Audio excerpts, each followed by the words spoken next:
Сәлем бәріне, бүгін 13-те 3-ші есепті шығаратын боламыз. Оған бізге осы екі формула керек.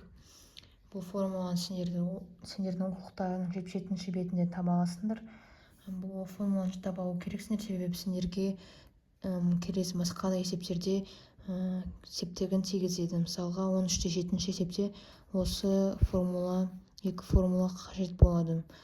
Ең бірінші бізге дельта x тауып алу керек, себебі мына формуланы қолданған кезде бізге дельта x-тің өзі керек болады. Сонда дельта x-ті біз қайта аламыз. Дельта x тең x минус x 0 тең. Бізде x пи бөлінген 3-ке тең. Азайтылған x 0, ол бізде пи бөлінген 4-ке тең. Енді біз ортақ бөлім береміз. Ортақ бөлім 12 болады. 4-ті пиге көбейткен кезде 4 пи, азайтылған 3 пи болады. Тең 12, пи бөлінген 12 болады. Енді бізге мына формуланы қолдану керек. Осындай есептерде менің айтқым келетіні, бізде ең маңыздысы осы x-тан құтылып алу керек. Ол үшін де біз дельта y-ті формуласын қолданамыз. Міне осы формула. Сонда біз косинус жазып аламыз, бірақ x-ті жазбаймыз. Жақшаны ашамызда x0-ды қоямыз. x0 бізде пи бөлінген 4-ке тең. Қосылған не? Мында формулада мен қателесіп кеттім. Мына жерде минус емес, плюс болады. Сонда қосылған дельта x-ті жазамыз, яғни пи бөлінген 12.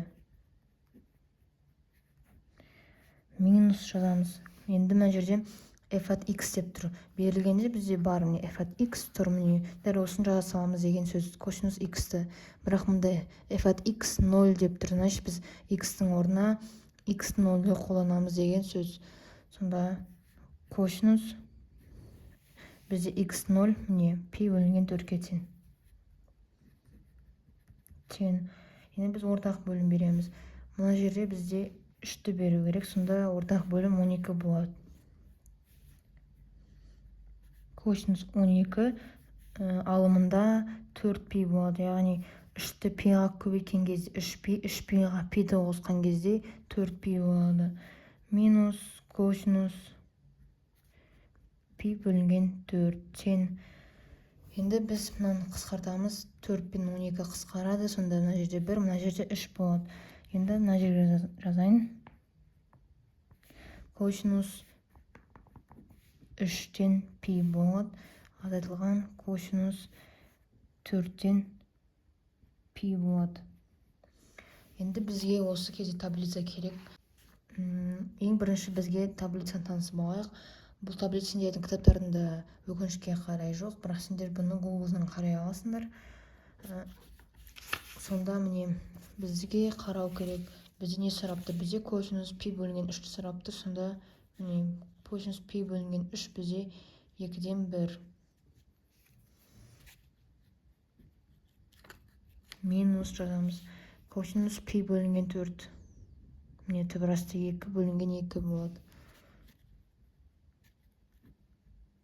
Кім қолына алмайды? Міне біздің үстінде осындай радианмен жазылған сандар бар. Енді бізге косинус керек болғаннан кейін біз өстіп қарай саламыз. Сосын жазамыз. Енді бізге ортақ бөлім беру керек. Ортақ бөлім берілген бар болғандықтан, яғни 2, біз оны жай ғана бір бөлшектің астын жаза саламыз.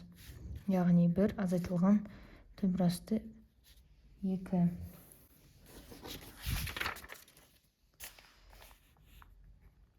Келесі әсінде.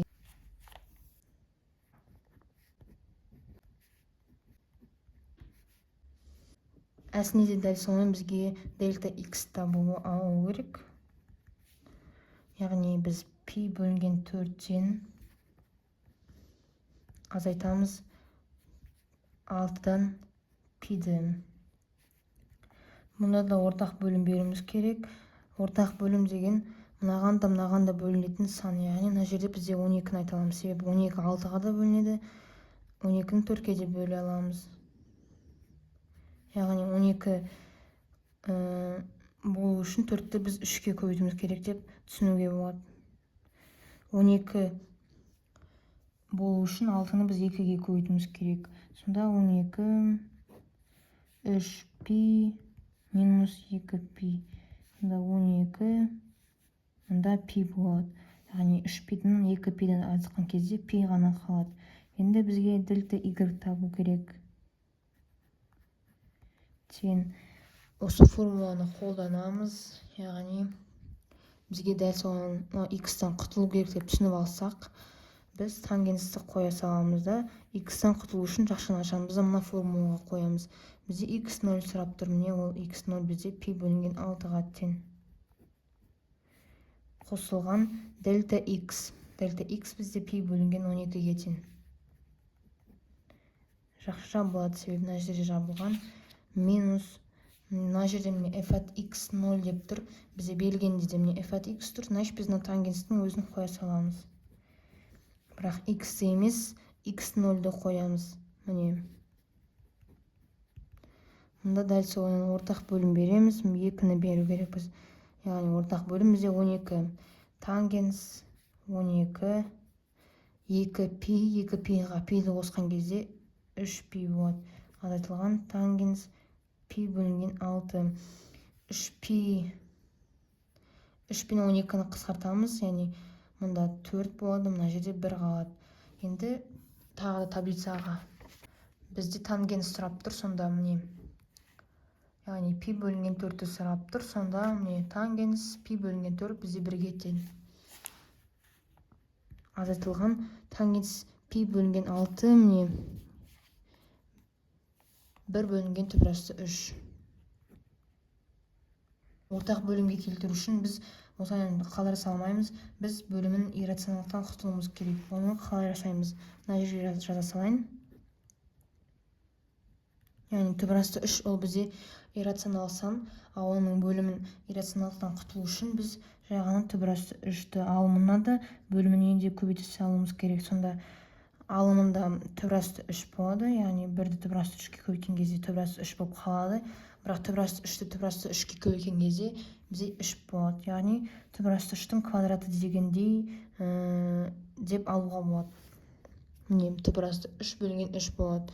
Сонда міне бір азайтылған түбірасты 3 бөлінген 3 тең. Мынаған ортақ бөлім береміз, 3 болады. Яғни бір бөлшектің астына жазамыз. Сонда 3 азайтылған түбірасты 3. Жауабы осылай болады. Егер сендерге түсініксіз болып жатырса, онда комментарияға жазыңдар. Мен сендерге міндетті түрде жауап беремін. Сонымен қатар менің қолдау ретінде осы каналға тіркеліп, лайк басып, видеолар ұнап жатырса комментарияға жазып қойсаңдар деп сұраймын.